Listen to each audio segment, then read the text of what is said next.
Après la conquête, la religion catholique change complètement le concept de la mort.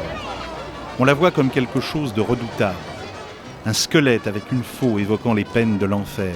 L'esprit indigène atténue cette image pour le voir avec plus d'amour que de peur.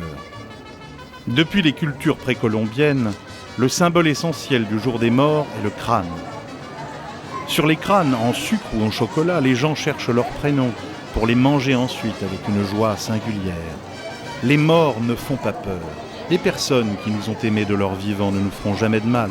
Et le mieux que l'on puisse faire pour les honorer, c'est de les inviter à manger ce qu'elles aiment le plus. Vive le Mexique! L'Église catholique a décrété comme ennemis de Dieu tous ceux qui s'opposaient à sa loi, les hérétiques. Dans le Conseil de Vérone de 1185, on accorde aux évêques la faculté de procéder pénalement contre les suspects d'hérésie. C'est l'antécédent du tribunal de Saint-Office de l'Inquisition. En 1252, le pape Innocent IV a autorisé la pratique de la torture sur les suspects. Peu de plantes ont reçu autant de vénération comme les champignons du Mexique.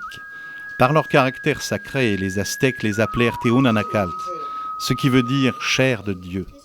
Mi cargo actual es que soy el jefe de investigación biomédica del Seguro Social.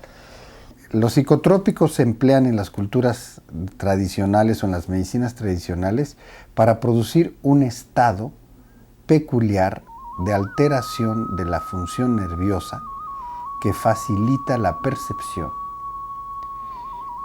y estimula, abre, aumenta, amplifica la capacidad del chamán, del curandero, del médico de percibir a la otra persona, al paciente, y de interpretarlo. Ojalá la medicina occidental hubiera aprendido a desarrollar esa capacidad.